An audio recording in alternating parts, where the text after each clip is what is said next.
Microsoft shared some data around the time people are spending in meetings post-COVID. And it's something like the number of meetings have gone up in the diary by like 150%. Wow. And people are spending like 250% of their time in meetings, basically. So it's like insane. I've definitely said the stat wrong, but it does work something like that. Yeah. The biggest piece for us that we've kind of looked at is workload and demand, which obviously a lot of organizations are looking at. There's this really interesting relationship behind, people wanting to have more hybrid and home working, but equally the detriment to home working means that people are ending up working more.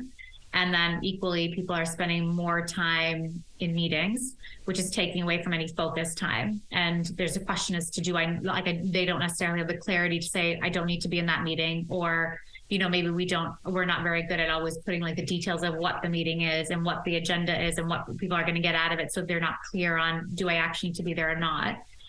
And I think that element of I'm working from home, so I need to increase face time that pressure is still there. So people just join all these meetings. And I think then because the other piece that impacts workload for us is because the business has gone through so much change, that element of being able to prioritize what you should be doing is not easy to navigate because people are there's constant change. So people don't know, like, should I be doing this or should I be doing that? But instead they're just doing everything. So they're overloaded in terms of all the elements that they have on their plate.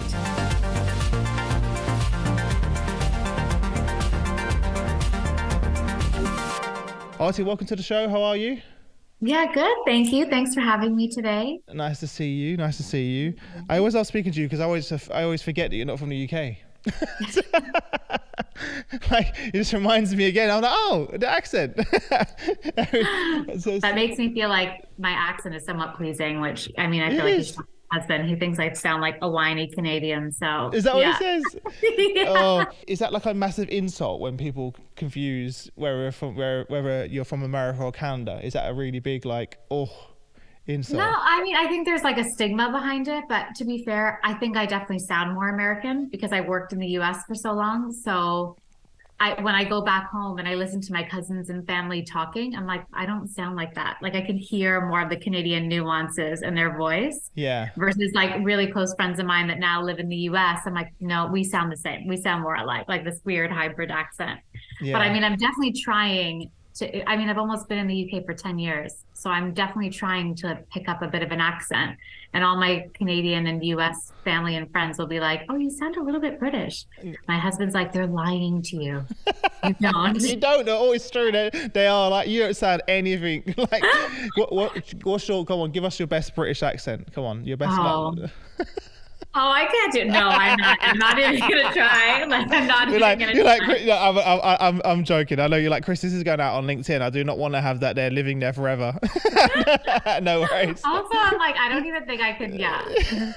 I think also the biggest thing as a foreigner, I think you come to London, like to the UK, and you think that everyone sounds like the king or the royal family. The Queen is the opposite. Yeah. It's like that, and then suddenly you get here and you realize that there's like accents in different parts of the country and you're just like, wow, I didn't know. I had no idea. It must be so confusing, right? When you hear someone from like Birmingham or Manchester or Liverpool, you're like, what the hell? Like, it's in the same country. This makes no sense. It is very strange, actually. It is very strange. But what brought you to the UK? So in my previous job, I was in professional services as a management consultant, and I was traveling loads with my job.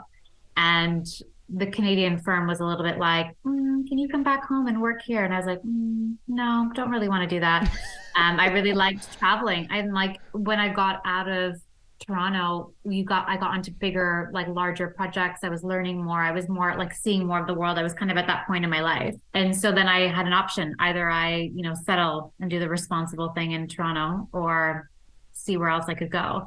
And I had a few options, applied to a few of the international firms, and then ended up in the UK, basically. Nice. What was the first role you had here? Same. I moved over. Okay. So I was with Deloitte for like 11 years, and I was with them in Canada. Well, I was PwC first, then Deloitte. And when I was in Deloitte, I was at Deloitte 4 years in Canada. And then I moved over to the UK and joined the UK firm and was in finance consulting. One of the things that I don't come across often is well-being and inclusion. Yeah. As part of your role. Share a bit more about why that was. Yeah. So I think my journey with Wellbeing was sort of progressive. And when I joined Ocado just over 2 years ago, all these roles were new for them. So at that time they hired someone that was in, like me, that was in Wellbeing. They hired someone that was looking after DE&I. They hired like a talent development leader. Like there were like loads of new roles that they kind of put into place. I think they always, as a business, had a view that we might want to merge the two. And I think if you look back, like I look back at my experience when I was at Deloitte, actually, I worked really hand in hand with the people that were doing, with like the team that was doing DE&I. The conversations are so interconnected. I often say it, I feel like I have taken this quote from someone that I now just say all the time, and I can't even remember where I heard it, but inclusion is the birthplace of well-being. Because there's almost this sense of a lot of background stuff that we talk about from an inclusivity perspective has a detrimental and direct impact on your well-being, and they correlate so much. And you can't look at one without the other, right? And so there's a sense of the teams having to be really tight-knitted and working together in tandem. Now, not everything is going to interrelate, but there's a piece of having to have considerations from both sides of the conversation. And I just think as Ocado has progressed and started to rethink, like as an organization, we've gone through loads of organizational changes and restructures and stuff as we prepare our businesses to be more tech and logistics focused. There was just a view of actually, I think we should merge the two teams. And that's sort of how my role emerged. And if we think about where the industry is going now, I think it's the right move because like I'm not a nuance, right? There's others that are in a role similar to mine, or they sit in the same team. So technically they're trying to do the same thing. But equally now, as we look at the broader ESG agenda, everything is kind of getting engulfed under the S of the ESG banner, right? So there's already this sense of how do we interconnect and have more clear conversations, because the other pieces and the thing that I talk about is like, one day from a well-being perspective, we send a message as a business. The next day we send a message from a D&I perspective. Oh, then there's some social responsibility stuff. There's so many things hitting people across the organization every day that from an employee experience lens, it doesn't help to like, how does all this stuff come together? And how do I really understand it all? So I think in some ways, bringing the conversations together, for us at least now, has definitely driven a lot more consistency and cut down some of the noise in terms of all the traffic that's hitting people all the time. For example, we know that we need to send a message from a D&I perspective. I don't know, maybe we're sending out an advertisement for a co-chair position for one of our ERGs. Then the teams will often work together to say, we're going to send this message out to these channels or to these people. Does anyone else have anything to tie to that? Okay. And then not just my area, but other areas will start to throw into that so that we at least have a condensed, almost around the people experience lens. I'd say other things like, for example, when we're looking at some of the awareness days, which I think are pivotal, but they're not like the be all and end all essentially, right? Like they help serve as conversation continuers. And I think when we're looking at a lot of those kinds of elements, we're looking at them together. So like International Women's Day, we will have a lens from a DE&I perspective, but equally we'll look at it from a health perspective in terms of women's health and educating people on stuff. So there's definitely that view of how we're connecting some of that. Yeah, because at the moment we're just kind of overwhelming employees. Yeah. With just so many different things. Could you talk through what some of the main focuses you have right now? Some of the projects you're working on that you're excited about? Some of the big topics we've kind of already talked about around this whole view of how we have wider conversations and how that links to the broader ESG piece. So that's definitely a big one. But if I split the two areas apart, from a well-being perspective right now, we've come off of a significant period of delivery in terms of getting some base foundation stuff in for the organization to make it globally consistent. We're at a point right now where we're almost reprioritizing and re-strategizing. So we've been hosting loads of strategy sessions and workshops across the business over the last few weeks, a few follow-ups to happen in the coming weeks that will really help to kind of identify where we want to focus next over the next 12 months, essentially. Yeah. So that's a really big one. I think there's other things around all the products that we have out there and the support mechanisms we have. There's just a mention of making sure that people are aware of them and that we're encouraging engagement. Because I think oftentimes you like launch the product and then you're like, oh, it's all done. But actually that's when the real work starts to like encourage engagement. And we don't want to be like, have we done everything to get the most out of what we already have? And because a lot of things are new, we're just like trying to really focus on how we increase some of that engagement, and then link to the strategy piece, but definitely is a consistent theme for us is data and around what are the data measures that are going to help educate leaders in the business around where we are from a well-being perspective, and more or less what are good ways to measure success and also good ways for us to measure the health of the organization overall. So that's all from a well-being perspective. And I think overall, like, it's been really, like, it's just been such a great exercise to go through these strategy workshops, to dive into the data that we have, unpick and really understand the business. It's just been eye-opening. Of all of those programs and workshops, what's had the biggest impact? What are you seeing in the data? Well, the data, it says a lot, but I think the most impactful thing has been to step back and look at what people might typically look at outside of just like absence data, for example, and or your typical, like, if someone fills out on your engagement survey how they rate their health and well-being, it's actually looking at the core elements of role, like elements of your role and how you're impacted. So things like autonomy, role demand, support from your manager, all those kinds of pieces, because we're trying to really educate the leaders in the business on actually, yes, there's some things you have to consider, like people's outside work lives and how they integrate with the internal piece. But people spend a third of their lives working. And that means that every interaction that they have in a day-to-day from the work perspective has the ability to impact their health and well-being. So it's really important that we're starting to look at some of these other drivers and encouraging the leaders to do the same. I think for us, that's been a really big one, because we've really been able to pick out some of the really big themes and then equally be able to identify, like, you know, as a business, we've gone through a lot of systemic change over the last 8-9 months. And so, like, seeing the impacts of what that change is and being able to kind of explain that back to leaders has been really, really impactful. Could you delve into one of those key things that you've worked on? I was at a conference a couple months ago, and Microsoft shared some data around the time people are spending in meetings post-COVID. And it's something like the number of meetings have gone up in the diary by like 150%. Wow. And people are spending like 250% of their time in meetings, basically.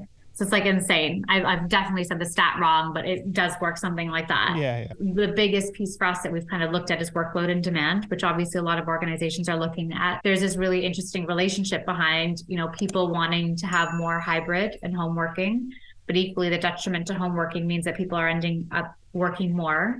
And then equally, people are spending more time in meetings, which is taking away from any focus time. And there's a question as to they don't necessarily have the clarity to say, I don't need to be in that meeting, or, you know, maybe we're not very good at always putting like the details of what the meeting is and what the agenda is and what people are going to get out of it. So they're not clear on, do I actually need to be there or not? And I think that element of I'm working from home, so I need to increase face time that pressure is still there. So people just join all these meetings. And I think then because the other piece that impacts workload for us is because the business has gone through so much change, that element of being able to prioritize what you should be doing is not easy to navigate, because people are just, there's constant change. So people don't know, like, should I be doing this or should I be doing that? But instead they're just doing everything. So they're overloaded in terms of all the elements that they have on their plate. There's a lot of pieces in that, but like that's what I mean. You can't just look at one indicator and be like, okay, we have a workload issue, but actually what's underneath that? And like spending time reading through all the qualitative that people fill out and getting the themes from that is where you get more of the richness of the data. No, it's a tough one. And even a small business like ours, I've struggled with that, because it kind of got to the point where we're doing meetings for meeting's sake. Talk more about the inclusion piece and some of the work you're doing around that. Yeah. So from an inclusion perspective, our biggest focus right now is all around demographic data. Like many organizations, we launched the collection of demographic data about a year ago, and we were collecting it through our engagement survey tool. So because the way Ocado has grown kind of organically, we don't necessarily have the infrastructure in all the countries that we operate in. So our employment record system, like Workday, for example, we can't necessarily go in and say, yeah, we're enabled to collect data all over the world. So we started through our engagement survey tool. We're now in the point of... Who do you use for that, by the way? Just out of curiosity. Peakon, cool. Yeah. So we're in the midst of trying to almost turn that off for now and get everything ready to go in our system of record. So through Workday, but then Workday would feed Peakon essentially. Okay. So really big effort. And as most organizations or anyone listening to this who's done this would know, like the legalities of like understanding it from a global context, because we're not just doing it in one country, we're doing it in 12 markets. So setting it all up so that as the system of record goes live in all these countries, that is an automatic thing that sits in the system so everyone can fill it out. One source of truth. Yeah, one source of truth. And equally the same thing has that you can't ask the same, like, so you might have a list of questions you want to ask to cover various attributes, but those list of attributes you can't necessarily ask in every country. So you have to balance, like, even if it's legally appropriate, but culturally it's not really appropriate, what's the right thing that you do? Yeah. And then outside of that, we are an organization that really takes employee data really seriously. So getting things reviewed and signed off by data protection is definitely taking a bit of time. I mean, it's been a labor of like almost a year in the making of getting to. People don't realize how hard that is, do they? Like, you don't really talk about it until you're in it. Until you're in it, you don't really realize. No, and actually, like everything else, the minute we go live, that will only be the beginning of the work, right? Yeah, like, yeah. You got to set the foundation. You got that's all. You haven't even done any work yet. I mean, you're obviously doing work, but you know what I mean. You're setting the foundation. But to that point, for people listening, why is that important to inclusion? What's the link there? Like, you know. Because it helps you understand the demographics of your business, right? So as you see more and more organizations do things like set targets or set priorities and actions that they're doing against certain minority groups, like females aren't minority groups, but you know what I mean, females and or specific like ethnic minority groups and so forth. They're able to do that because they understand their demographic, or they have at least a view of their demographic population. Right now, we have a view based on what we've been able to collect via Peakon. But what I would say is, you know, only 70% of people fill out Peakon. And then you have only a subset of those that filled out their demographic data. It's not like the full 70% filled out their demographic data. So we want to get to a point where we're really growing that understanding and that basis of what our population is, because then you have the ability to run so many types of analytics and understand, like, you know, what are people's journeys like in the business? What's the actual representation that we have at each of the stages and levels in our business? What are some of the trends that we're seeing? Like it just is such an unlocker to understanding what's the state of your business, so that you can then make decisions that are driven by data versus like, actually, this is a really cool topic that everyone's looking at the moment. We should also look at it like that. Because at the moment, without that source of data, you're only utilizing the basics of a software like Peakon. Whilst we're on the technology and data piece, you know, I've seen so much significant investment being put into Wellbeing for good reason. And I think the pandemic, one of the silver linings of the pandemic was this refocus on Wellbeing. What are some of the sort of partners or technologies that you're working with, or solutions that you've implemented that are really adding value? So from a Wellbeing perspective, I would say I'm probably one of those really unpopular people in my role, that I don't necessarily take the tone that all the tech that's out there is the right thing to solve the problem. Because back to the things that we were talking about, and I was talking about the trends, oftentimes, and even in my experience at Deloitte and as a prior consultant who'd gone through what the workforce looked like, oftentimes the interventions that people need aren't the membership to Headspace, for example, or membership to this gym paid for. What they need are support to help make their job environment and their overall day-to-day support them and their well-being on a day-to-day basis, right? That isn't necessarily enabled through an app or a product that's out there. That aside, I think there's some really great products out there right now. From a business perspective, we were quite clunky in terms of all the things that we had. We had so many different products in different markets. But actually the other thing that helps when you have these products is that you get a richness of data, back to the theme of data, you get a richness of data back from all of them. But if you have all these clunky bits that you're not able to even measure or like get a view of how the uptake is, then actually it's almost like negligible, because you have no idea if the engagement's good or not. So actually one of the things we did over the last 18 months was to consolidate all of the providers that we had from, like, we went from 5 to 1. And we launched with one provider who we have a relationship with called LifeWorks, who's now being rebranded as TELUS Health. And they are twofold. They're one, a reactive support mechanism. So they're an employee assistance program, but they're also a proactive mechanism in that they come with an app, provides access to loads of learning content that spans beyond, you know, what you call atypical well-being, like nutrition, fitness, your mental health, all that kind of stuff. They kind of span beyond that. They look at elements in the workplace, for example, like managing change, helping with, like, working through with your teams, like, you know, managing difficult conversations. They provide all this kind of learning access content in various forms. They provide loads of assessments that you can take across the spectrums of well-being. So whether financial, social, mental, or physical. They also then provide the opportunity to set challenges or set habits for yourself so you can habit track and get better at stuff. So it's definitely more of a proactive measure. Now, as I've said that, we only just launched with them in like February timeframe. So it's still very early in terms of uptake. But so far, the feedback that we've had is really positive, and we are definitely seeing the engagement continuing to increase. Amazing. Well, you made a really good point there. You said it, you need to be proactive rather than reactive. Yeah. A lot of those apps that you mentioned are reactive. You're basically putting a Band-Aid on the issue. There's no point having all of those apps if you're not going to change the environment, to your point. The relationship they have with their manager, the environment of the workplace. And obviously having an app like that or a solution like that allows them to track it and actually start to make systemic change.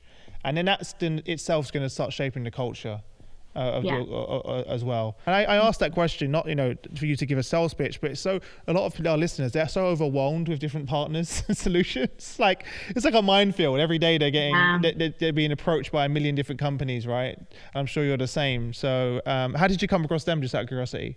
No, we went through like a really big journey. So like I said, like this whole view of like, we were really clear on what the problem was we were trying to solve for. I think the challenge is that sometimes the reason you feel so inundated is because you're like, I don't know, I think I need that. Oh, that sounds cool. We could try that. And like, I don't think there's anything wrong. I don't think there's anything wrong with that. Yeah. But I think for us, we were like, there's a specific gap. Like we know that right now, when we guide people to get support, it's not working. Like the processes aren't working. It's not giving people what they want. We're getting that feedback. We're seeing it in whatever engagement data we can get. We were just sort of really clear on, we need something to be both proactive and reactive. And we needed a clear line globally on what people could get for that reactive standpoint and what we wanted to cover. And we looked at like industry and stuff. So we worked with a broker actually. And we looked at various providers. We did the whole road shows. There was like a group of like almost close to 30 or 40 people that looked at the providers alongside me. So it wasn't just me.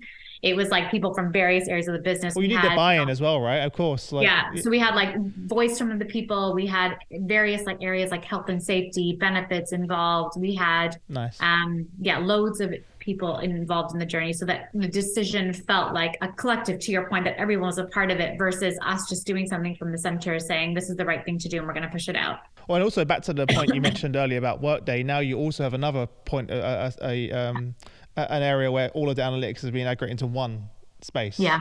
Whereas before you were kind of drawing from 10 different apps or how many apps or how many products that you have. So have you just rolled this out in one country, or have you rolled it out globally? Where it's everywhere. So when we launched, it's in all of our markets. And we're just gone into a new market. So we'll launch in that market as soon, like we're set up to kind of go. You went straight global. Yeah. Wow. That's amazing. Well, congrats to you and the team. I know, and as we said earlier, this is just that's the easy part. Now the real work takes place, right?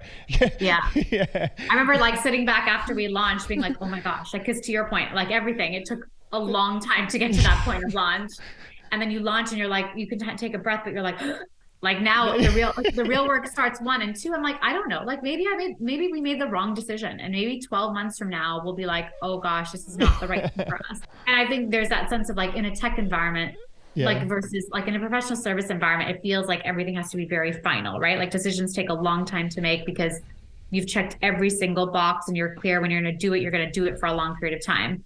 In a tech environment, it's like here today, gone tomorrow, right? So like if you don't like it, like it's done, we're taking it out, like that's it. Like, so I think there's a part of me based on my past that feels like, okay, I have to get comfortable with knowing it's not final. And then if it's not working, it's fine. At least we know we tried, and we can try something else if it doesn't. But so far it's been all right. You mentioned earlier in the conversation how important communication is. And how did you go about communicating and rolling this out? What was the channels you used? What worked? What went well? What didn't? What was the best channel you felt that you had the most impact? We tried on every channel, right? So it went through a lot of our global, like through our global mechanisms. It went through our employee resource groups. It went through our champion group. It went through newsletters, like it went updated on, we don't have a company intranet, but it was updated on all the sites that we basically have. So we definitely have. And the thing that we've done is we've kept it consistent. So every fortnight, we have a company newsletter that goes out, and we always make sure that there's some mention of the product. Oh, nice. In it. And we're guiding people to it. And I think to your point, that the reactive bit is how people tend to engage with the products. So they tend to feel like, oh, there's a problem, I need to work on something. Yeah. What we're trying to do is switch the narrative a little bit, so it's more proactive and encourage people more to get onto the product and explore it from how it can help them from a proactive perspective, versus just constantly having this like almost doom and gloom around well-being, where it's like, oh, if you're struggling, you need to get help, and here's where you get help. Versus actually we can all proactively take care of ourselves, and this mechanism is here for you to do that. I love the fact, honestly, that you have both of those roles combined. Honestly, I think it's incredible. And sort of the intersectionality between well-being and inclusion, I think is something that many companies need to really figure out, because a lot of times they operate independently. In most cases, actually. Whereas I love the fact that even when you're communicating or working on projects, you include all of those different teams. Let's figure out how we can bring this all together into one clear message that's going to benefit everyone, rather than us all talking a different language to our employees, which is confusing. But anything else we missed that you want to cover before I let you go? No, I think we had a good chat. Really comprehensive. Yeah, that's good. Yeah. No, that was good. I appreciate you coming on the show. Definitely have to come and see you in person soon and meet up. But I love your energy. I love your passion. Keep up the amazing work, and I look forward to seeing you again soon. All right. Yeah. Thank you. Bye.